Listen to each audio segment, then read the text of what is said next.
ಓಂ ನಮೋ ಭಗವತೆ ವಾಸುದೇವಾಯ. ಎಲ್ಲರಿಗೂ ನಮಸ್ಕಾರ. ಆಲ್ರೌಂಡ್ ಕ್ಲಾಕ್ ಕನ್ನಡ ಚಾನಲ್ಗೆ ಸ್ವಾಗತ ಸುಸ್ವಾಗತ. ಇವತ್ತಿನ ವಿಡಿಯೋದಲ್ಲಿ ವಿಶ್ವಾವಸು ಸಂವತ್ಸರದ ಆಷಾಢ, ಶ್ರಾವಣ, ಭಾದ್ರಪದ ಮಾಸದ ಮುಖ್ಯ ಹಬ್ಬಗಳು ಯಾವುದು? ಸಾಲು ಸಾಲು ಹಬ್ಬ ಸಾಲು ಇವೆ ಈ ಮಾಸಗಳಲ್ಲಿ. ಶ್ರೀ ವಿಶ್ವಾವಸು ನಾಮ ಸಂವತ್ಸರದ ಮುಖ್ಯ ಹಬ್ಬಗಳು ಆಷಾಢ, ಶ್ರಾವಣ ಮತ್ತು ಭಾದ್ರಪದ ಮಾಸಗಳಲ್ಲಿ ಗುರುಪೌರ್ಣಮಿ, ಮಂಗಲಗೌರಿ ವ್ರತ, ನಾಗಪಂಚಮಿ, ಭೀಮನ ಅಮಾವಾಸ್ಯೆ, ಕೃಷ್ಣಾಷ್ಟಮಿ, ಗಣೇಶ ಚತುರ್ಥಿ ಸೇರಿ ಹಲವು ಮುಖ್ಯ ಹಬ್ಬಗಳಿವೆ. ಯಾವ ದಿನದಂದು ಯಾವ ಹಬ್ಬ ಎನ್ನುವ ವಿವರ ಇಲ್ಲಿ ತಿಳ್ಕೊಳ್ಳೋಣ ಬನ್ನಿ. ವಿಡಿಯೋ ಪೂರ್ತಿ ನೋಡಿ. ನಿಮಗೆ ವಿಡಿಯೋ ಇಷ್ಟ ಆದರೆ ಶೇರ್ ಮಾಡಿ. ಹೊಸದಾಗಿ ನಮ್ಮ ಚಾನಲ್ ನೋಡ್ತಾ ಇದ್ರೆ ಸಬ್ಸ್ಕ್ರೈಬ್ ಮಾಡ್ಕೊಳ್ಳಿ.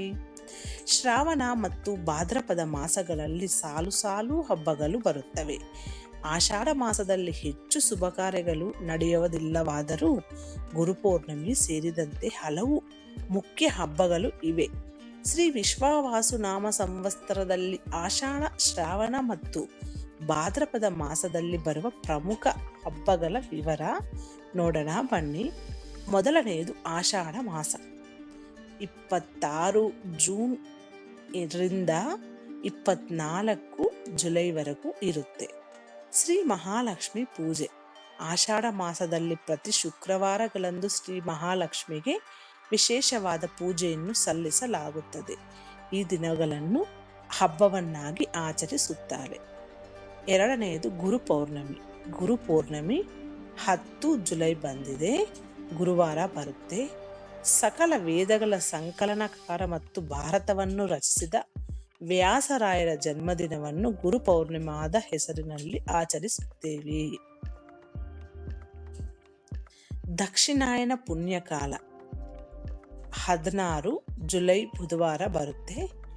ಕಟಕ ಸಂಕ್ರಮವನ್ನು ದಕ್ಷಿಣಾಯನ ಪುಣ್ಯಕಾಲ ಎಂದು ಕರೆಯುತ್ತೇವೆ.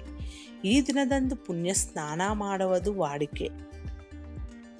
ಅಸುನೀಗಿದ ವಂಶದ ಹಿರಿಯರಿಗೆ ತರ್ಪಣ ನೀಡುವುದು ಸಂಪ್ರದಾಯ. ಈ ದಿನವನ್ನು ಹಬ್ಬದಂತೆ ಆಚರಿಸುತ್ತಾರೆ. ಇನ್ನೊಂದು ಜ್ಯೋತಿರ್ಭೀಮೇಶ್ವರ ವ್ರತ. ಇದು 24 ಜುಲೈ ಗುರುವಾರ ಬಂದಿದೆ. ಈ ಹಬ್ಬವು ಸ್ತ್ರೀಯರಿಗೆ ವಿಶೇಷವಾಗಿರುವ ಹಬ್ಬ. ಪತಿಯ ಆರೋಗ್ಯ ಮತ್ತು ದೀರ್ಘಾಯುಷ್ಯಗಾಗಿ ಶಿವಪಾರ್ವತಿಯ ಪೂಜೆಯನ್ನು ಮಾಡುತ್ತಾರೆ. ಇದನ್ನು ಪತಿ ಸಂಜೀವನಿ ವ್ರತ ಎಂದು ಕರೆಯಲಾಗುತ್ತದೆ. ಉರಿಯುತ್ತಿರುವ ಜೋಡಿ ದೀಪದ ಕಂಬಕ್ಕೆ ಪೂಜೆಯನ್ನು ಸಲ್ಲಿಸುತ್ತಾರೆ. ಇನ್ನು ಮುಂದೆ ಬರೋದು ಶ್ರಾವಣ ಮಾಸ. 25 ಜುಲೈರಿಂದ 23 ಆಗಸ್ಟ್ ವರೆಗೂ ಇರುತ್ತೆ. ಇದರಲ್ಲಿ ಮೊದಲನೆಯದು ಮಂಗಲಗೌರಿ ವ್ರತ. ಶ್ರಾವಣ ಮಾಸದ ಪ್ರತಿ ಮಂಗಳವಾರದಂದು ಮಂಗಲಗೌರಿ ವ್ರತವನ್ನು ಆಚರಿಸುತ್ತಾರೆ. ಸ್ತ್ರೀಯರಿಗೆ ಸಂಬಂಧಿಸಿದ ವ್ರತವಾಗಿದೆ. ಈ ವ್ರತಾಚರಣೆಯಿಂದ ಪತಿಗೆ ದೀರ್ಘಾಯುಷ್ಯ ದೊರೆಯುತ್ತದೆ ಎಂಬ ನಂಬಿಕೆ. ಶ್ರಾವಣ ಮಾಸದಲ್ಲಿ ಬರುವ ಎರಡನೆಯದು ನಾಗ ಚತುರ್ಥಿ. ಇದು 28 ಸೋಮವಾರ ಬಂದಿದೆ. ಈ ದಿನದಂದು ಹೆಣ್ಣು ಮಕ್ಕಳು ನಾಗಪ್ಪನ ವಿಗ್ರಹಕ್ಕೆ ತಲೆಯಿರುತ್ತಾರೆ. ಕೆಲವೆಡೆ ಉಪವಾಸ ವ್ರತವನ್ನು ಆಚರಿಸುತ್ತಾರೆ. ಇಂದಿನ ದಿನದ ಪೂಜೆಯನ್ನು ಸಹೋದರರಿಗೆ ಮೀಸಲಾಡಿರುತ್ತಾರೆ. ನಾಗಪಂಚಮಿ. ನಾಗಪಂಚಮಿ, ನಾಗ ಚತುರ್ಥಿ ಎರಡೂ ಹಿಂದೆ ಮುಂದೆ ಬರುತ್ತೆ. ಈ ಹಬ್ಬದಲ್ಲಿ ಸೋದರಿಯರು ಸೋದರರಿಗೆ ಶುಭವನ್ನು ಕೋರಿ ಬೆನ್ನು ತೊಳೆಯುವ ಶಾಸ್ತ್ರವನ್ನು ಮಾಡಲಾಗುತ್ತದೆ. ಇಂದಿನ ಶ್ರೀ ನಾಗರ ಪೂಜೆಯಿಂದ ಸಹೋದರರು ಅಪಮೃತ್ಯುವಿನಿಂದ ದೂರವಾಗುತ್ತಾರೆ ಎನ್ನುವ ನಂಬಿಕೆ. ಇನ್ನೊಂದು ಶ್ರೀ ಮಹಾಲಕ್ಷ್ಮಿ ವ್ರತ. 8 ಅಂದರೆ 8ನೇ ತಾರೀಕು ಆಗಸ್ಟ್ ಅಲ್ಲಿ ಬಂದಿರುವ ಶ್ರೀ ವರಮಹಾಲಕ್ಷ್ಮಿ ವ್ರತ ಶುಕ್ರವಾರ.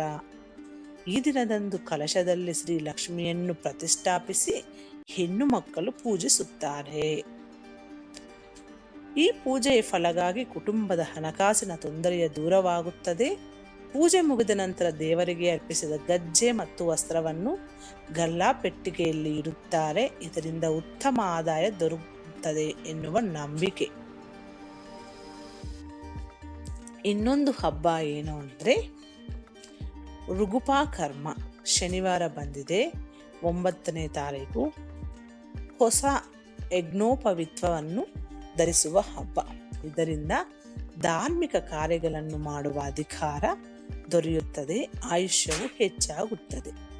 ಅವತ್ತೇ ಇನ್ನೊಂದು ಹಬ್ಬ ಕೂಡ ಇದೆ, ಅದೇ ರಕ್ಷಾಬಂಧನ. ಇದು ಸೋದರ ಸಂಬಂಧವನ್ನು ಬಲಪಡಿಸುತ್ತದೆ.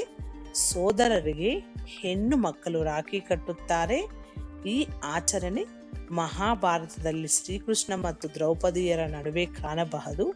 ಶಿವಾಜಿಯ ಕಥೆಯಲ್ಲಿಯೂ ಇದೇ ರೀತಿಯ ಕಥೆ ಕಂಡುಬರುತ್ತದೆ. ವೀರ ಸಿಂಧೂರ ಲಕ್ಷಣವನ್ನು ಕಾಪಾಡುವ ಹೆಣ್ಣು ಮಗಳ ಕಥೆಯೂ ನಮಗೆ ದೊರೆಯುತ್ತದೆ. ಶ್ರೀಕೃಷ್ಣ ಜನ್ಮಾಷ್ಟಮಿ ಶನಿವಾರ ಬಂದಿದೆ, 16 ಶನಿವಾರ ಬಂದಿದೆ. ಈ ದಿನದಂದು ಶ್ರೀಕೃಷ್ಣನ ಹುಟ್ಟಿನ ದಿನ. ಈ ಹಬ್ಬವನ್ನು ಗೋಕುಲಾಷ್ಟಮಿ ಎಂಬ ಹೆಸರಿನಿಂದ ಕರೆಯುತ್ತಾರೆ. ಸಾಮಾನ್ಯವಾಗಿ ಸಂಜೆಯ ವೇಳೆ ಪೂಜೆಯನ್ನು ಮಾಡುತ್ತಾರೆ. ಪೂಜೆ ಮುಗಿಯುವವರೆಗೆ ಉಪವಾಸ ವ್ರತವನ್ನು ಕೈಗೊಳ್ಳುತ್ತಾರೆ. ಮಕ್ಕಳು ಇಷ್ಟಪಡುವ ತಿಂಡಿ ತಿನಿಸನ್ನು ಶ್ರೀಕೃಷ್ಣನಿಗೆ ನೈವೇದ್ಯವಾಗಿ ಅರ್ಪಿಸುತ್ತಾರೆ. ಮನೆಯಲ್ಲಿ ಇರುವ ಪುಟ್ಟ ಮಕ್ಕಳಿಗೆ ಬೆಣ್ಣೆ ತಿನ್ನಿಸುವ ಸಂಪ್ರದಾಯವು ನಮ್ಮಲ್ಲಿದೆ. ಇನ್ನು ಭಾದ್ರಪದ ಮಾಸ ಬಂದಿದೆ. ಭಾದ್ರಪದ ಮಾಸ 24 ಆಗಸ್ಟ್ರಿಂದ 21 ಸೆಪ್ಟೆಂಬರ್ವರೆಗೂ ಇದೆ. ಇದರಲ್ಲಿ ಮೊದಲನೆಯದು ಸ್ವರ್ಣಗೌರಿ ವ್ರತ. ಇದು ಹೆಣ್ಣು ಮಕ್ಕಳ ಆಚರಿಸುವ ಹಬ್ಬವಾಗಿದೆ. ಮೊದಲು ಅರಿಶಿಣದ ಗೌರಿಯನ್ನು ಪೂಜಿಸುತ್ತಾರೆ. ನದಿಯಿಂದ ತಂದ ಮೃತ್ತಿಕೆಯಿಂದ ಗೌರಿಯ ವಿಗ್ರಹವನ್ನು ತಯಾರಿಸಿ ಪೂಜಿಸುತ್ತಾರೆ. ಹೆಣ್ಣು ಮಕ್ಕಳು ಧರಿಸುವ ಗೌರಿಯ ದಾರದಲ್ಲಿ ವಿಶೇಷವಾದ ಶಕ್ತಿ ಅಡಗಿರುತ್ತದೆ. ಇದರಿಂದ ಕುಟುಂಬದ ಅಭಿವೃದ್ಧಿ ಸಾಧ್ಯವಾಗುತ್ತದೆ.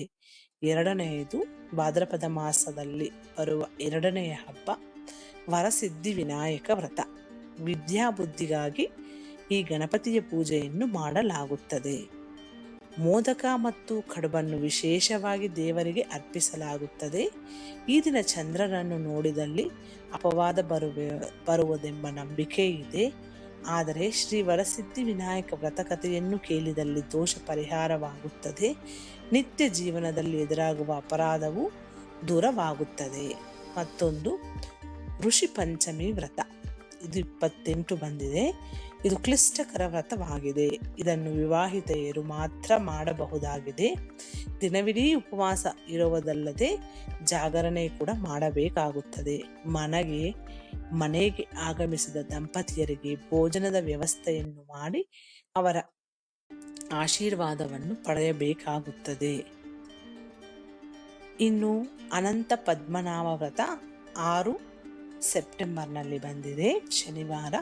ಪ್ರತಿ ಸಂವತ್ಸರದಲ್ಲಿಯೂ ಭಾದ್ರಪದ ಮಾಸದ ಶುಕ್ಲ ಪಕ್ಷದ ಚತುರ್ದಶಿ ದಿನದಂದು ಅನಂತ ಪದ್ಮನಾಭ ವ್ರತ ಬರುತ್ತದೆ. ಸಂಪ್ರದಾಯದಂತೆ ಇದನ್ನು ದಂಪತಿಗಳು ಮಾತ್ರ ಪೂಜೆಯನ್ನು ಮಾಡಬೇಕು. ಆದರೆ ಕೆಲವು ಕಡೆ ಕೇವಲ ಪುರುಷರು ಮಾತ್ರ ಪೂಜೆಯನ್ನು ಮಾಡುತ್ತಾರೆ. 2 ಕಲಶಗಳನ್ನು ಇರುತ್ತಾರೆ. ಕೆಲವೆಡೆ ಪ್ರತಿ ದಂಪತಿಗಳಿಗೆ ಒಂದೊಂದು ಕಲಶವನ್ನು ಇಟ್ಟು ಪೂಜಿಸುತ್ತಾರೆ. ಅವರವರ ಸಂಪ್ರದಾಯ ಮತ್ತು ಆಚರಣೆಯನ್ನು ಅದು ಅವಲಂಬಿಸಿರುತ್ತದೆ. ಮತ್ತೊಂದು ಪಕ್ಷ ಮಾಸ ವ್ಯತಿಪಾತ ಮತ್ತು ಅವಿಧವಾ ನವಮಿ 15 ಬಂದಿದೆ. ಘಾತ ಚತುರ್ದಶಿ ಇದು ಕೂಡ ಸೆಪ್ಟೆಂಬರಲ್ಲಿನೇ ಬಂದಿದೆ, 20 ಸೆಪ್ಟೆಂಬರಲ್ಲಿ ಬಂದಿದೆ, ಶನಿವಾರ. ಮಹಾಲಯ ಅಮಾವಾಸ್ಯೆ ಭಾನುವಾರ ಬಂದಿದೆ, 21 ಸೆಪ್ಟೆಂಬರಲ್ಲಿ. ಮಹಾಲಯ ಅಮಾವಾಸ್ಯೆಯು ಪಿತೃಪಕ್ಷದ ಕೊನೆಯ ದಿನ. ಅದು ಹಿರಿಯರಿಗೆ ತರ್ಪಣ ನೀಡುತ್ತಾರೆ. ಜಾತಿ ಭೇದವಿಲ್ಲದೆ ಎಲ್ಲರೂ ಇಹಲೋಕ ತ್ಯಜಿಸಿದ ಮನೆತನದ ಹಿರಿಯರಿಗೆ ಭಿನ್ನ ಭಿನ್ನ ರೀತಿಯಲ್ಲಿ ಗೌರವ ಸಲ್ಲಿಸುತ್ತಾರೆ. ಅವರ ಆಚರಣೆಗಳಲ್ಲಿ ಬದಲಾವಣೆಗಳು ಇರುತ್ತವೆ. ಇದು ಸ್ನೇಹಿತರೆ ಇವತ್ತಿನ ವಿಡಿಯೋ. ಈ ವಿಡಿಯೋದಲ್ಲಿರುವ ಎಲ್ಲ ಅಂಶಗಳು ನಿಮ್ಮ ಸ್ವಂತ ವಿವೇಚನೆ ಬಳಸಿ ನಿರ್ಧಾರಗಳೆಲ್ಲ ತೆಗೆದುಕೊಳ್ಳಿ. ಈ ವಿಡಿಯೋ ನಿಮಗೆ ಇಷ್ಟ ಆದರೆ ಶೇರ್ ಮಾಡಿ. ಹೊಸದಾಗಿ ನಮ್ಮ ಚಾನಲ್ ನೋಡ್ತಾ ಇದ್ದರೆ ಸಬ್ಸ್ಕ್ರೈಬ್ ಮಾಡ್ಕೊಳ್ಳಿ. ಮುಂದಿನ ವಿಡಿಯೋದಲ್ಲಿ ಸಿಗೋಣ. ಅಲ್ಲಿವರೆಗೂ ಧನ್ಯವಾದಗಳು.